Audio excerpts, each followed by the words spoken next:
I'm Mike Arnold and I'm the General Manager of LeaderBrand in the South Island, and we're on a 400 hectare farm in mid-Canterbury. It's predominantly cropping, focused on fish market produce for the supermarkets mainly, and it's broccoli, asparagus, courgettes, and then we have a whole lot of rotational crops. I was approached by Plant and Food to be involved in a project called Hedging Your Bets, and we studied these conifer hedges and pine hedges that are predominant around Canterbury, and the study was to see what sorts of bugs were in those trees. And I think out of it there's something like maybe 3 insects, and there was no real good bugs in there, no predators, no pollinators and so on. So then we decided, right, let's make a new project now and plant this little native block and let's study what's in there. So there's about 4 or 5 other farmers involved and some really nice little plots like this one here.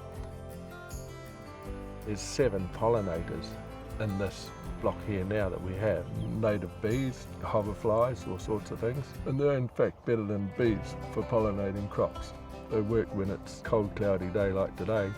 They're happy to be out working and pollinating, whereas a honeybee's a bit cold today, so they prefer to stay in bed. If we can make these little areas like this around the farm and do more of them, that would be our intention, because we are big on IPM, which is integrated pest management. And integrated pest management really revolves around starting with all your cultural practices and beneficial insects and everything you can do before the last resort, having to get out an agricultural chemical to control the bug.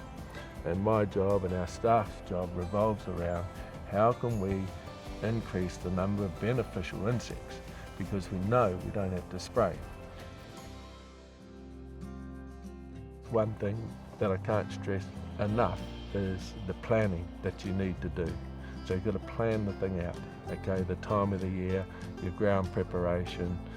So get some help if you don't know, get an advisor, learn by doing is what I say.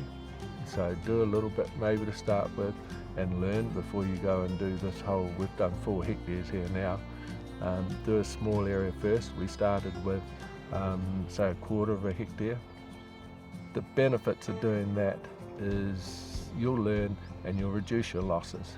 So I think in this large planting here we're probably at like 98, 95, 98% establishment, which is fantastic, and that's what you need. We've always sort of led innovation. That's one of the main things we do.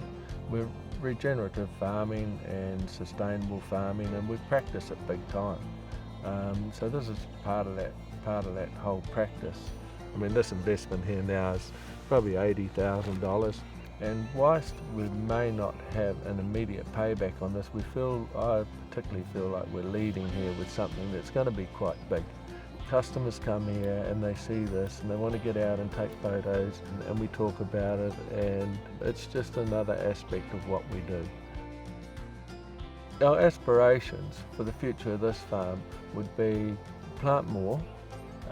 If you're mowing a piece of lawn, why mow it? Let's plant it in some native trees. Let's have these little plantings all over this whole farm. I'd love people to come here and go, hey, I want our farm to look like this. And my neighbours and other people in this district, I like this whole district to be like this. And I think it could be. It won't happen, I may not see it, but what we're doing here is we're leading the way, and even when I'm not here, it's going to be here. There's some beautiful totara trees already, and I'd like to see them in 30 years' time. It's just going to be amazing, yeah.